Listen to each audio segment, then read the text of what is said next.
आप खुद जन्मे हैं, लेकिन आपको अपने जन्म की कोई स्मृति नहीं।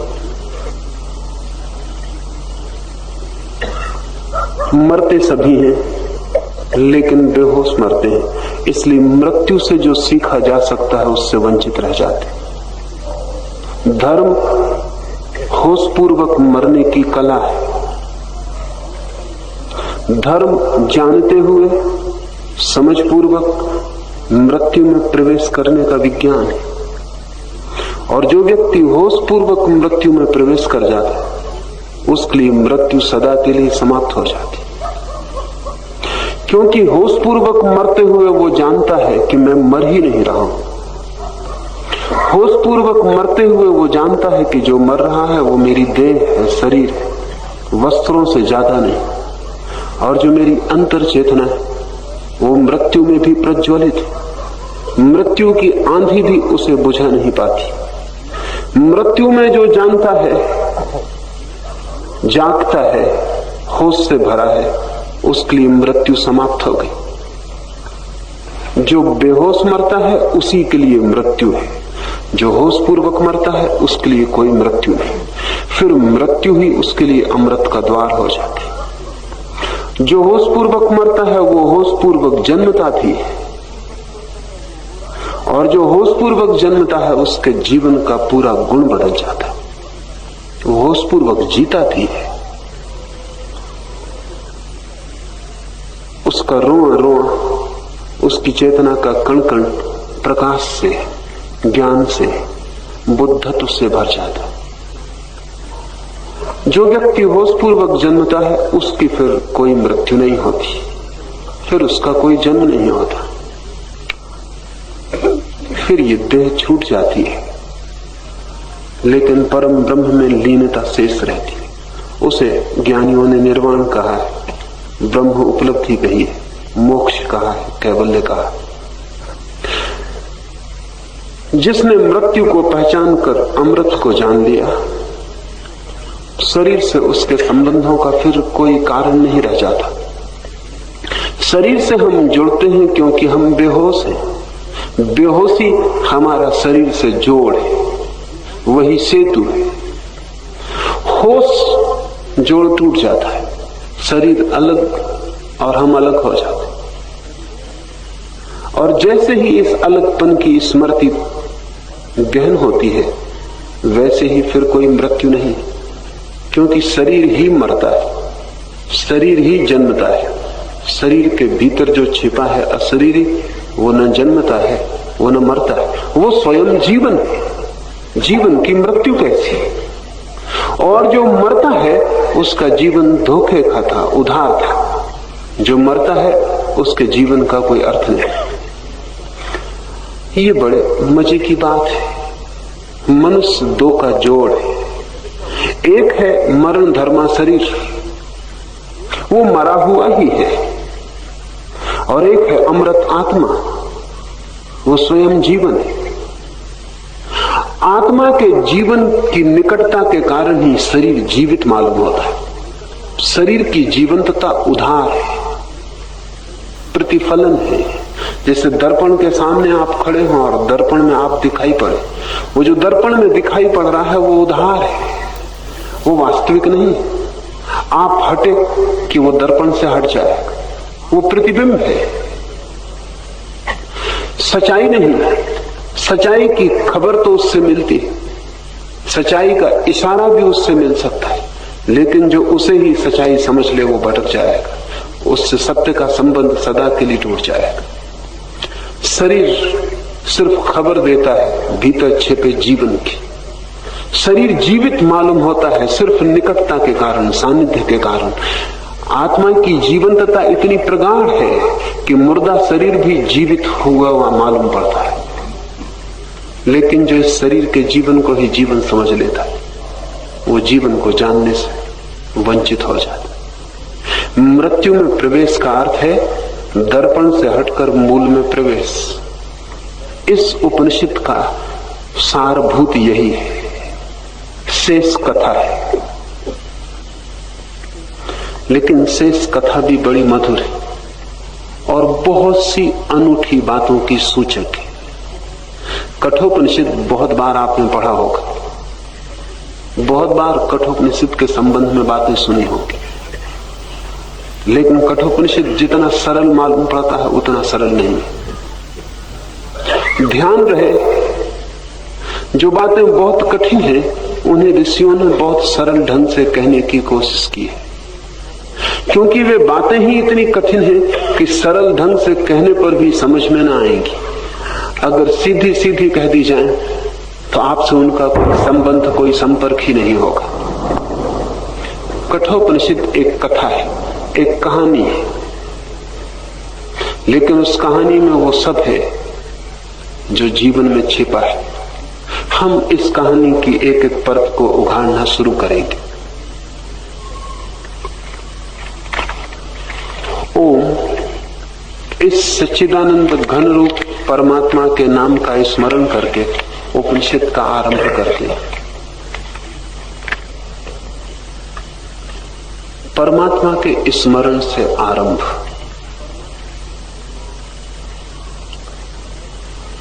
जीवन में हम भी बहुत आरंभ करते हैं, लेकिन सभी आरंभ अहंकार के स्मरण से होते। हम जो भी करते हैं उसमें मैं मौजूद होता हूं। असल में हम करते ही इसलिए हैं कि मैं घना हो, सघन हो, मजबूत हो। हमारी सारी क्रियाएं मैं को ही मजबूत करने की चेष्टाएं। हमारा सारा कर्तापन अहंकार को भरने की कोशिश है। इसलिए संसार में सभी कुछ प्रारंभ हो सकता है अहंकार से, लेकिन धर्म का प्रारंभ अहंकार से नहीं हो सकता। धर्म का प्रारंभ निरअहंकार से होगा। परमात्मा का स्मरण इस बात का स्मरण है कि मैं नहीं हूं, तू है। मेरा होना न होने के बराबर है। मैं तेरे स्मरण से शुरू करता हूं, उसका अर्थ है कि मैं अपने को केंद्र से हटा लेता हूं। तू केंद्र पर है, मैं परिधि बनता हूं। मैं गौण हो जाता हूं, तू प्रमुख है। परमात्मा का स्मरण अगर वास्तविक हो तो मात्र स्मरण से ही सब कुछ घट सकता है। शायद आगे उपनिषद में जाने की जरूरत भी न रह जाए।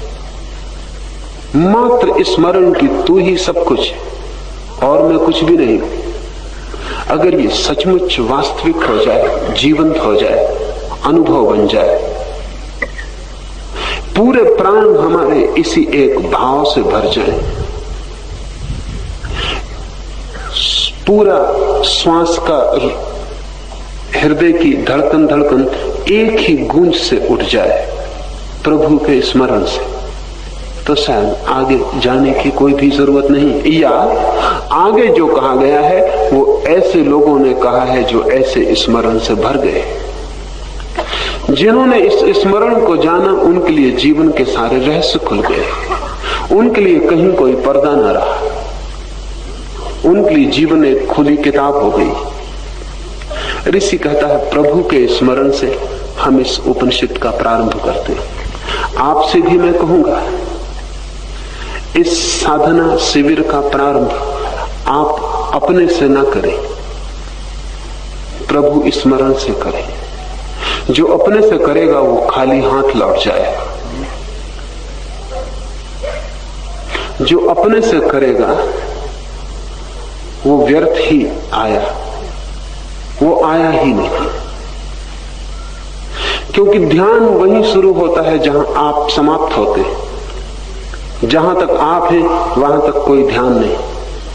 आपकी मृत्यु, आपका मरना ही ध्यान है। प्रभु के स्मरण का अर्थ है कि मैं मूल्यवान नहीं हूं कि मेरा स्मरण करूं। मैं हट जाता हूं, मैं जगह दे देता हूं। और जब आप जगह दे देते, जैसे कोई द्वार खोल दे और बाहर का सूरज भीतर प्रवेश कर जाए, जैसे ही आप हट जाते हैं कि शाश्वत प्रकाश आपके भीतर भरना शुरू हो जाता है। आपके अतिरिक्त और कोई बाधा नहीं है। लोग मेरे पास आते हैं और पूछते हैं क्या है बाधा। क्या है अड़चन? बड़ी कोशिश करते हैं, ध्यान की नहीं होता। प्रार्थना करते हैं, अधूरी रह जाती। स्मरण करते हैं, छूट जाता है।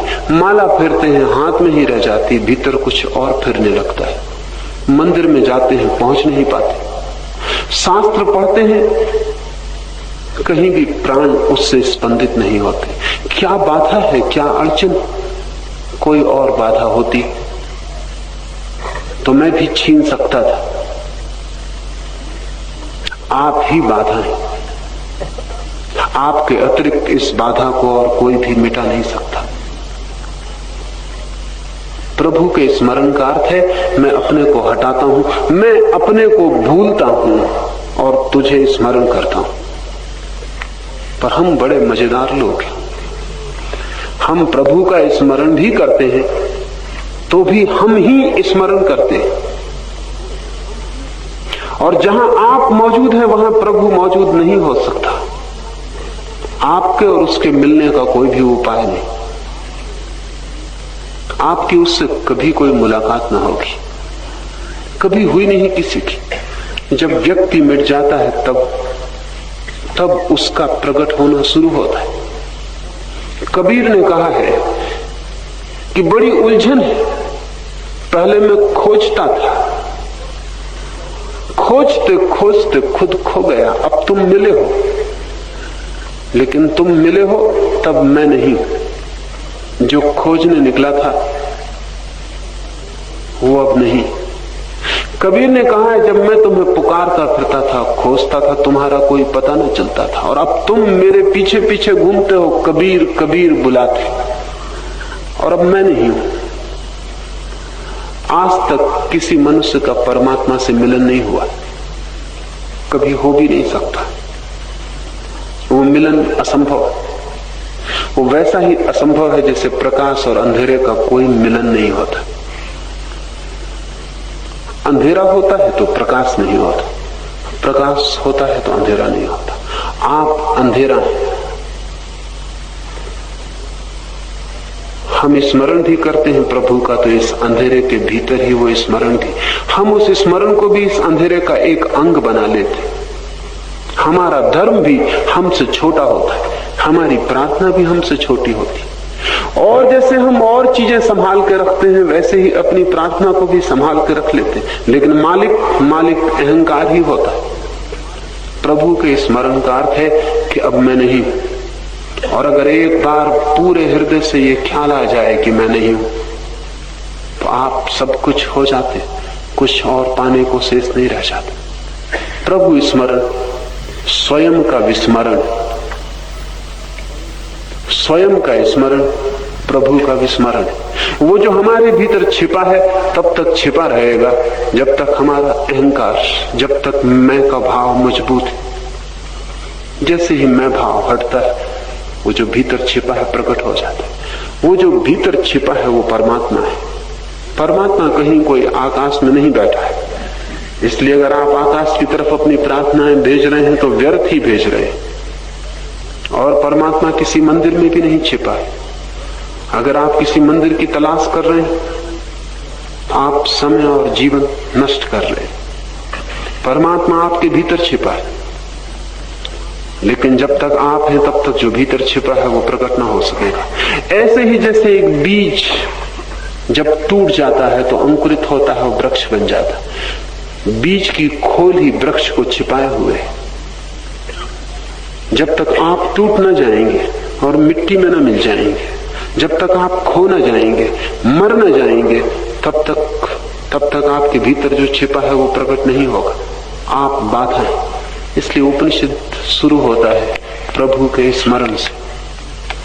प्रसिद्ध है कि यज्ञ का फल चाहने वाले वाजश्रवा के पुत्र उद्दालक ने अपना सारा धन विश्वजित यज्ञ में ब्राह्मणों को दे दिया। उसका नचिकेता नाम से एक प्रसिद्ध पुत्र था। इस कहानी की एक परत उघाड़नी है। प्रसिद्ध है कि यज्ञ का फल चाहने वाले वाजश्रवा के पुत्र उद्दालक ने विश्वजित यज्ञ में अपना सारा धन ब्राह्मणों को दे दिया। इस वचन में इतना कुछ छिपा है पहली तो बात कि लोग धर्म के नाम पर भी विश्व को ही जीतने की आकांक्षा रखते हैं। विश्वजित यज्ञ, सारी दुनिया को जीत लूं, सारे संसार का मालिक हो जाऊं। लोग छोड़ते भी हैं तो पाने के लिए, तो छोड़ना व्यर्थ हो जाता है। उस त्याग का दो कौड़ी भी मूल्य नहीं जो किसी भोग के लिए किया गया हो। उस त्याग का क्या अर्थ है जिसके पीछे पाने की कामना और वासना हो। सौदा हुआ, त्याग ना हुआ। आप भी छोड़ते हैं, ऐसे तो हर आदमी छोड़ता है। बाजार से कुछ खरीदना है तो आपको जेब खाली करनी पड़ती है, लेकिन उस खाली करने को आप त्याग नहीं कहते, आप उसे सौदा कहते हैं। जब आप कुछ पाना चाहते हैं तो आपको कुछ देना पड़ता है, लेकिन उस देने को त्याग कोई भी ना कहेगा। त्याग का अर्थ ही यह है कि जब कोई दे और पाना ना चाहे, जब दान तो हो लेकिन मांग ना हो, जब कोई सिर्फ दे और जिसकी लौटने के लिए कोई शर्तबंदी ना हो, जो ये ना कहे कि इसलिए देता हूं, जो ये ना कहे कि मैं ये पाने के लिए देता हूं, उसका देना ही दान है, अन्यथा दान धोखा है। आप अगर दान करते हैं कि स्वर्ग मिल जाए तो आप सिर्फ दुकान का विस्तार करते हैं, आप सिर्फ इन्वेस्टमेंट करते हैं, आप स्वर्ग को खरीदने की चेष्टा में लगे, और जो भी खरीदा जा सकता है वो नरक ही होगा, जो भी खरीदा जा सकता है वो संसार होगा।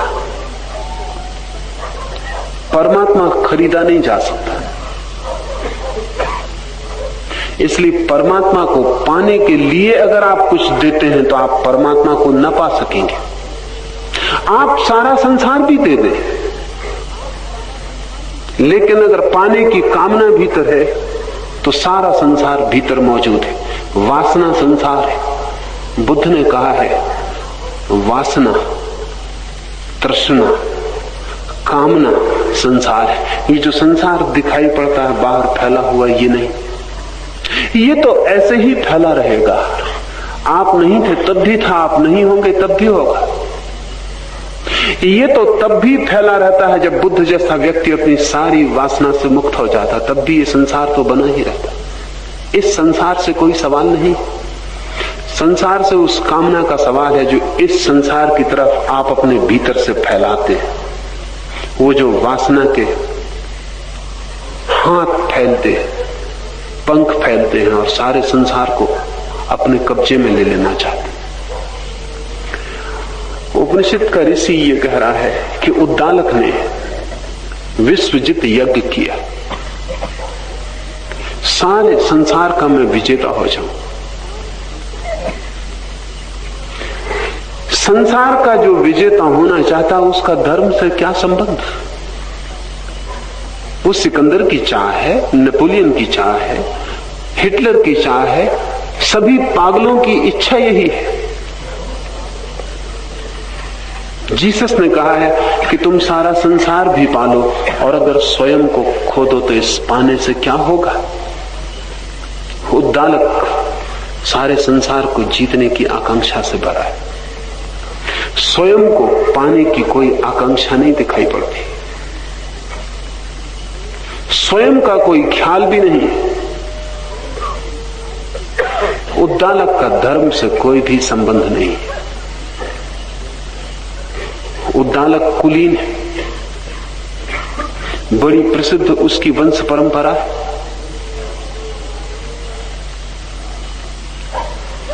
समझदार है, बुद्धिमान है, पंडित है,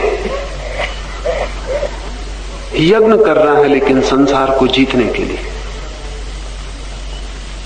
ज्ञानी नहीं है, अनुभवी है, उम्र है उसकी, लेकिन फिर भी अनुभव निचोड़ के ज्ञान नहीं बन पाया है। तो वो धर्म के नाम पर जो कुछ भी करेगा वो सिर्फ औपचारिक होगा, फॉर्मल होगा, उसके भीतर अंतरात्मा नहीं होगी। उसने अपना सारा धन ब्राह्मणों को दे दिया,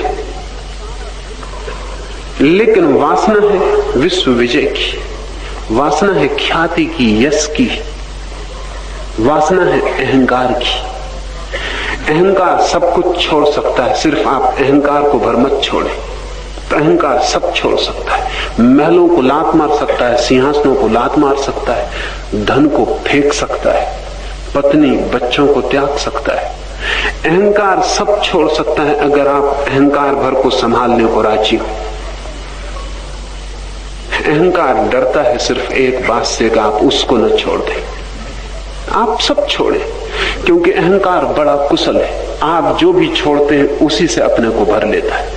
अहंकार धन से ही नहीं भरता, त्याग से भी अपने को भर लेता है।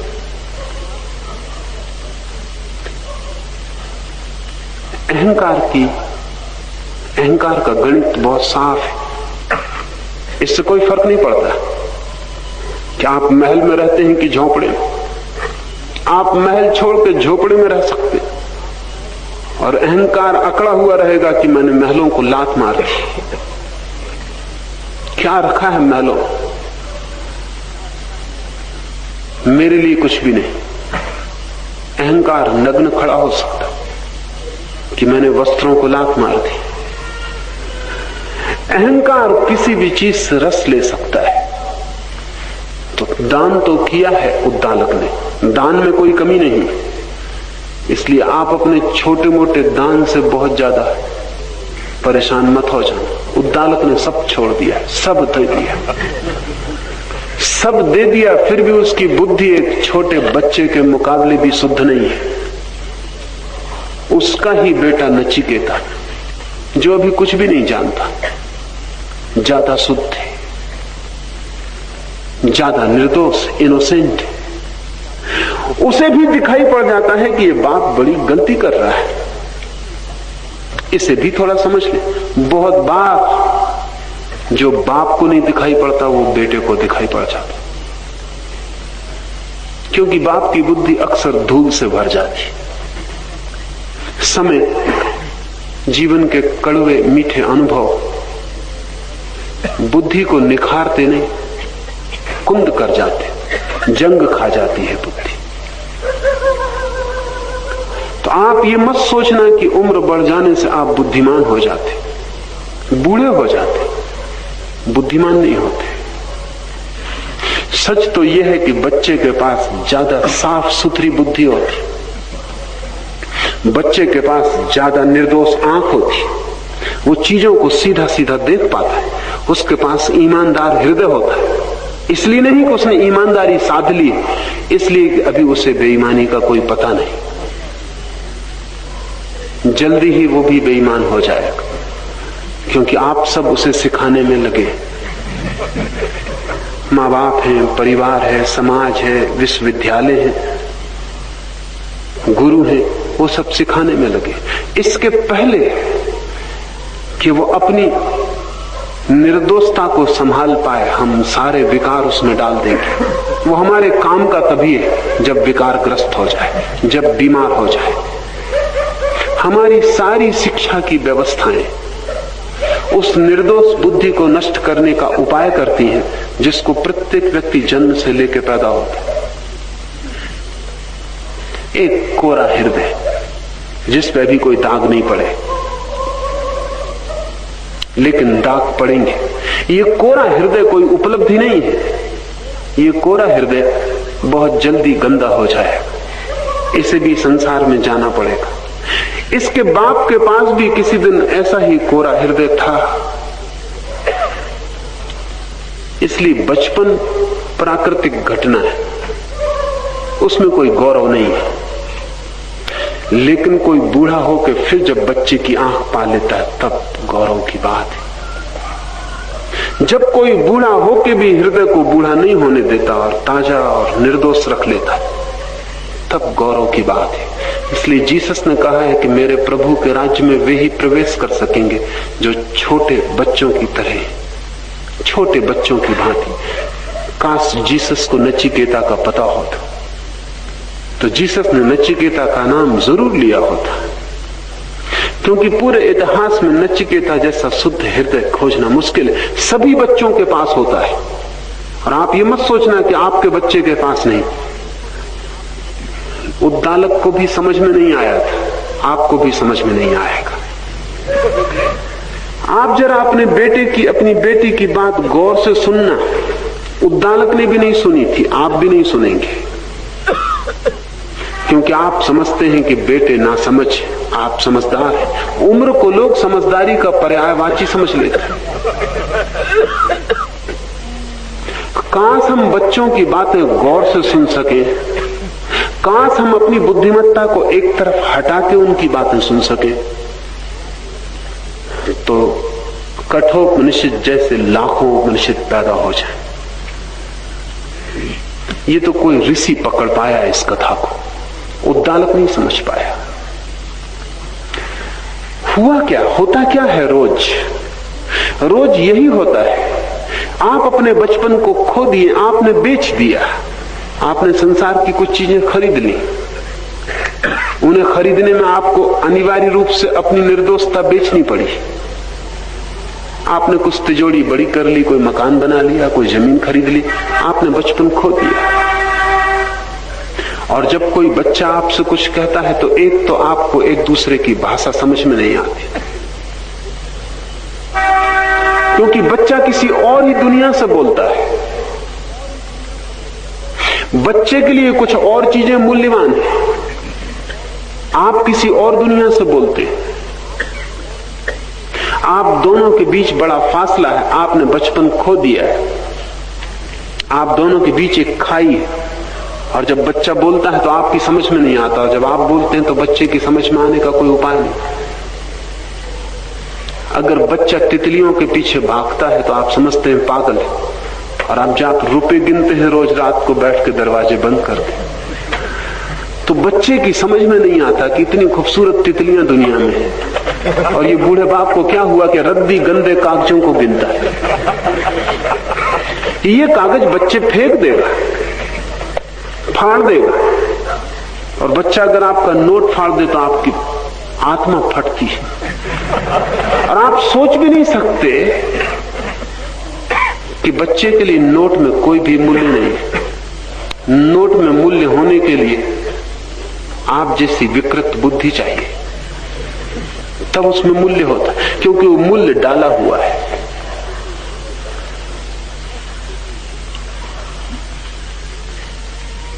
मैं देखता हूं, कभी किसी घर में ठहरा हुआ था, बाप बेटे पर नाराज हो रहा है और उसको कह रहा है कि मैंने 25 बार तुम्हें कह दिया कि अपने छोटे भाई को मत मारो,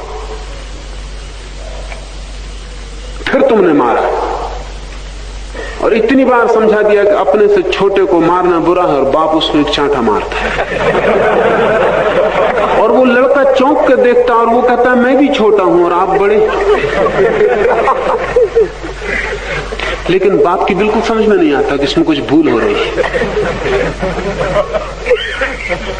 बेटे को दिखाई पड़ रहा है कि मैं अपने से छोटे को मारता हूं तो गलती है, मुझसे बड़ा मुझे मार रहा है, और इसीलिए मार रहा है कि छोटे को मारना बुरा है, तो कोई गलती नहीं।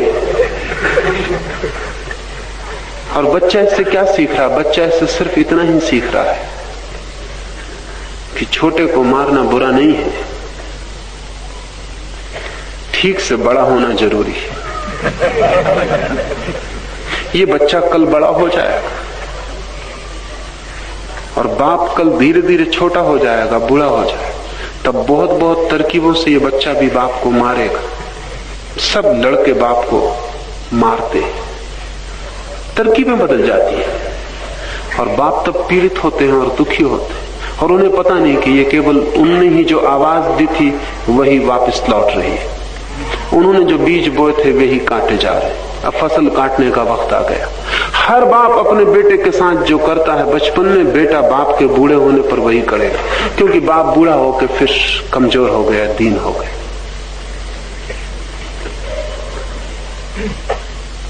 बच्चों की भाषा कोई समझ ले तो संतों की भाषा समझनी बहुत आसान हो जाए। संत अक्सर बच्चों जैसे हो जाते, ठीक बच्चे नहीं हो जाते, बच्चों जैसे। जीवन का सारा अनुभव उनके साथ होता। वे उस जगह से गुजर गए जहां कालिख लग सकती थी, और कालिख से बचा के अपने को गुजर गए। कबीर ने कहा है, ज्यों की त्यों धर दीनी चदरिया। वो जो चादर तुमने मुझे दी थी वो मैंने वैसी की वैसी रख दी है, बचा के, उसमें जरा भी दाग नहीं लगने दिए। इसका अर्थ है कि मैंने बचपन को वापस लौटा दिया तुम्हारे हाथों। वो परमात्मा से ये कह रहे हैं कि जैसा बच्चा तुमने मुझे भेजा था वैसा ही बच्चा मैं मर के वापस लौट रहा हूं। अगर कोई मरते वक्त भी बच्चे की तरह भोला और सरल हो तो उसके मोक्ष में कोई भी बाधा नहीं।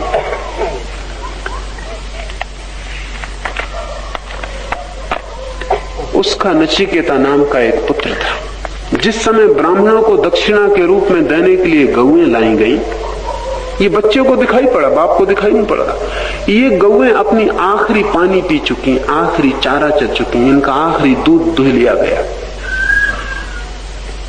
नचिकेता को विचार उठने लगा मन में कि इन गौओं को दान देने का क्या अर्थ है। लेकिन गौएं लोग दान ही तब देते जब उनका आखिरी दूध निकाल लिया जा चुका। गौओं का ही नहीं, सभी चीजों का आप तभी दान करते हैं जब आखिरी दूध निकाल लिया गया। क्वेकर ईसाइयों का एक छोटा सा अनूठा संप्रदाय है। क्वेकर संप्रदाय का एक नियम है कि हर सप्ताह एक चीज दान करें, लेकिन वो चीज वही हो जो आपको सबसे ज्यादा प्रिय है। जिसको आप बिल्कुल दान न करना चाहेंगे वही दान करें, नहीं तो दान का कोई अर्थ नहीं। आप भी दान करते हैं, घर में जो कूड़ा करकट इकट्ठा हो जाता, जिसकी आपको कोई जरूरत नहीं रह जाती,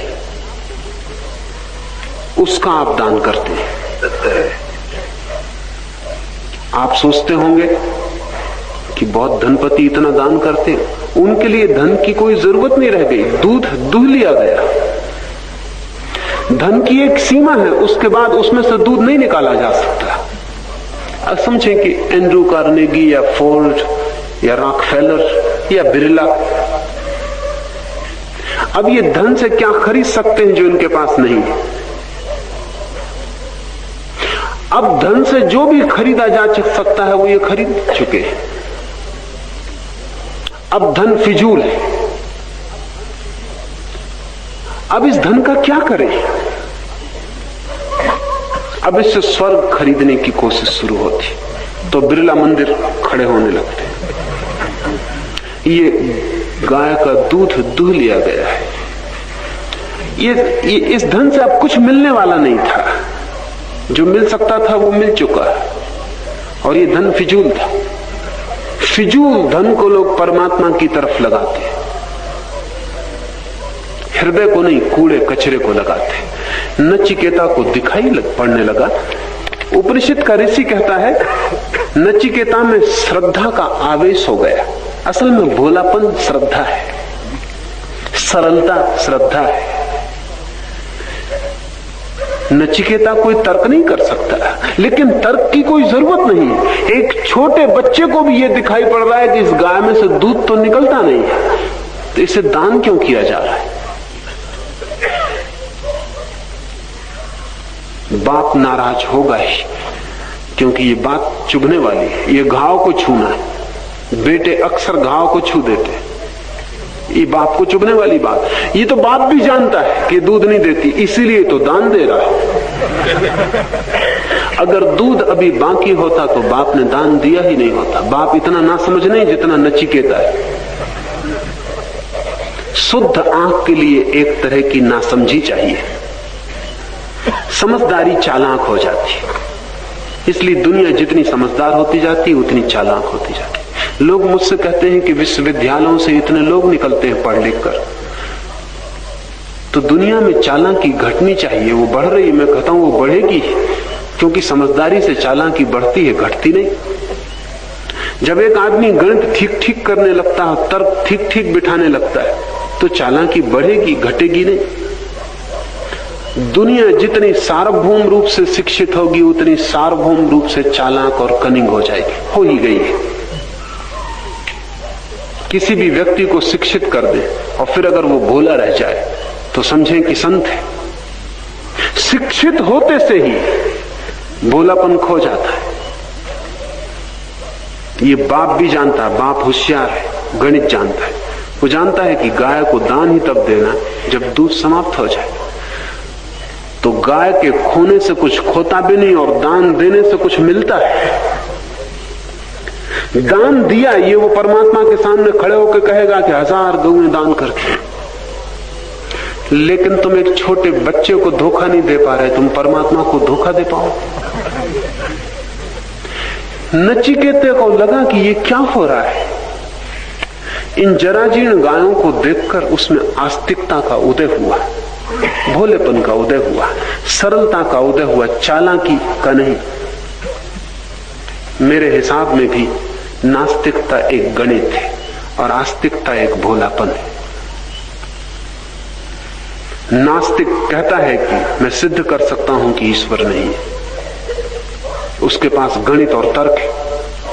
और जब कोई आस्तिक भी कहता है कि मैं सिद्ध कर सकता हूं कि ईश्वर है, तो समझना कि वो आस्तिक नहीं, वो भी नास्तिक ही है। आस्तिक तो कहता है कि मैं सिद्ध तो नहीं कर सकता लेकिन ईश्वर है। आस्तिक कहता है तुम सिद्ध भी कर दो कि ईश्वर नहीं है तो भी मैं कहता हूं कि ईश्वर है, क्योंकि ईश्वर होना गणित और तर्क और बुद्धि की बात नहीं, मेरे हृदय का गहन अनुभव है। आस्तिक कहता है कि तुम कितनी ही कोशिश करो, तुम कितना ही सिद्ध करो, तुम्हारे सब सिद्ध करने से इतना ही सिद्ध होता है कि तुम होशियार हो, कुशल हो, गणितवान हो, तर्कवान हो। ईश्वर असिद्ध नहीं होता। रामकृष्ण के पास केशव चंद्र ने आके सिद्ध करने की कोशिश की थी कि ईश्वर नहीं, और आशा रखी थी कि रामकृष्ण जवाब देंगे। और जब केशव चंद्र तर्क करने लगे तो रामकृष्ण हर तर्क पर उठ उठ के केशव चंद्र को गले लगा लेते थे। केशव चंद्र बड़ी मुश्किल में पड़े, वो ईश्वर को असिद्ध कर रहे थे और ये ना समझ नहीं रहा है या क्या मामला है, क्योंकि आस्तिक को तो नाराज हो जाना चाहिए, उसको जवाब देना चाहिए, प्रत्युत्तर देना चाहिए। और जब प्रत्युत्तर न मिले तो केशव भी हतप्रभ हुए, उनके साथ आए हुए लोग भी बड़ी मुश्किल में पड़े, क्योंकि सोचा था आज बड़ा आनंद होगा और सोचा था कि ये ना समझ रामकृष्ण गंवार बेपढ़ा लिखा आज बड़ी मुश्किल में पड़ेगा। इसकी फजीयत देखने काफी लोग इकट्ठे हो गए थे, लेकिन फजीयत रामकृष्ण की करनी मुश्किल। ना समझ की फजीयत कैसे करिएगा, समझदार की भर की जा सकती। जब केशव चंद थक गए और उदास हो गए और उन्होंने पूछा कि आप कोई जवाब ना देंगे, रामकृष्ण ने कहा जवाब क्या दूं, तुम्हें देखकर मुझे और पक्का भरोसा आ गया कि ईश्वर है। केशव चंद्र ने कहा मुझे देखकर, रामकृष्ण का तुम्हें देखकर, क्योंकि ऐसी प्रतिभा बिना ईश्वर के जगत में हो नहीं सकती। रामकृष्ण ने कहा ईश्वर के अतिरिक्त और कौन ईश्वर को गलत सिद्ध कर सकता है। ये आस्तिक उपनिषद का ऋषि कहता नचिकेता को श्रद्धा का जन्म हुआ और उसे लगा कि इन जराजीर्ण गायों को देखकर पिता क्या कर रहे हैं, जो अंतिम बार जल पी चुकी, जिनका घास खाना समाप्त हो चुका, जिनका अंतिम दूध दूह लिया गया, जिनकी इंद्रियां नष्ट हो गई। ऐसी निरर्थक मरणासन्न गांवों को देने वाला दाता तो नीच योनियों में, नरकाद लोकों में, जहां सब सुख समाप्त है, जहां सब सुख शून्य है, उनको प्राप्त होता है। अतः पिताजी को सावधान करना चाहिए। उसे लगा कि ये तो धोखा है, बेईमानी है। और साधारण धोखा नहीं है, परमात्मा से धोखा है। अगर आपका कोई जेब काट ले तो आपको धोखा दे रहा है। एक आदमी को धोखा दे रहा है, समझ में आता है। लेकिन जब कोई आदमी परम सत्ता को धोखा देने चल पड़ता है, तब स्वभावतः इसका परिणाम महादुख होगा। क्योंकि परम सत्ता को धोखा देने का क्या उपाय है? परम सत्ता वही है जो हमारे हृदय के अंतस्तंभ में बैठी। इसे तो उद्दालक भी जानता होगा। जिसे नचिकेता कह रहा है, उद्दालक के भीतर भी छिपा हुआ बचपन है, वो जानता है, वो भी जानता है। बेईमान से बेईमान आदमी भी भीतर जानता है कि बेईमानी है, चोर जानता है कि चोरी है, धोखा देने वाला जानता है कि धोखा है। उस भीतर के बच्चे को, उस निर्दोष तत्व को नष्ट तो किया नहीं जा सकता। वो भीतर छिपा कितना ही गहरे में हो, उसे हमने दबाया कितना ही हो, लेकिन वो मौजूद है, सजीव, और वहां से धक्के दे रहा है। नचिकेता की बात को सुन के पिता को क्रोध आया, क्योंकि खुद का नचिकेता भी भीतर जग गया होगा चोट खाकर। उसे भीतर भी लगा होगा कि बात तो सच। आप ध्यान रखें, जब कोई झूठ कहता है तो क्रोध नहीं आता, जब कोई सच कहता है तो क्रोध आता है।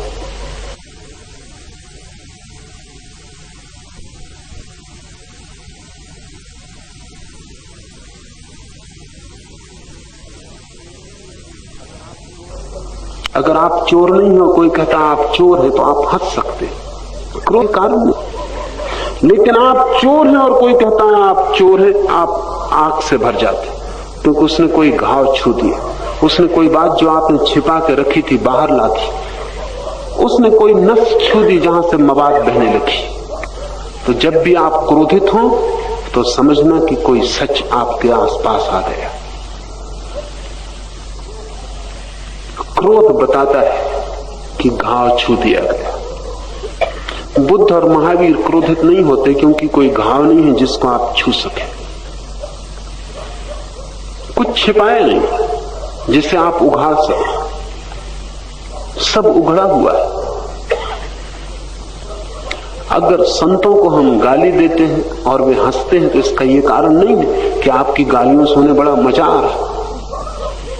उसका कुल कारण इतना है कि आप हंसी योग बात ही कर रहे हैं, हास्यास्पद।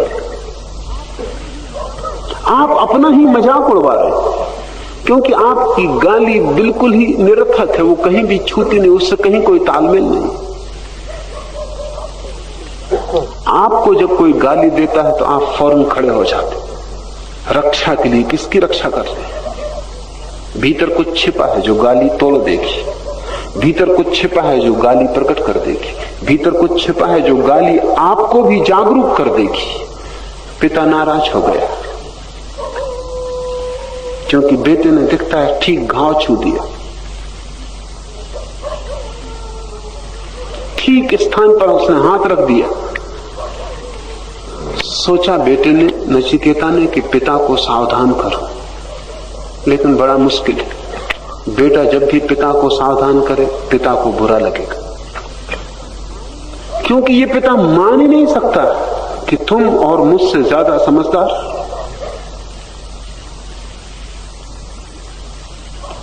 ये असंभव। जीसस का पिता नहीं मान सकते कि जीसस समझदार है, न बुद्ध के पिता मानते हैं कि बुद्ध समझदार है।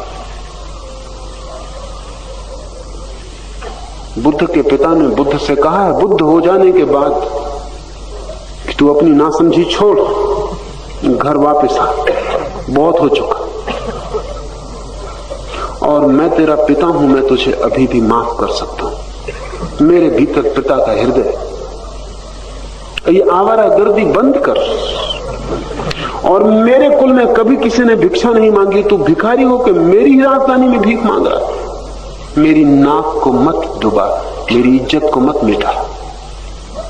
सोचे, बुद्ध का पिता कोई गैर पढ़ा लिखा आदमी नहीं था, सम्राट था, सुशिक्षित था, सुसंस्कृत था, शास्त्र पढ़े थे, ज्ञानियों के वचन सुने थे, घर में महापंडित आते थे, विद्युत समूह था आसपास, लेकिन बुद्ध को पहचानना मुश्किल है।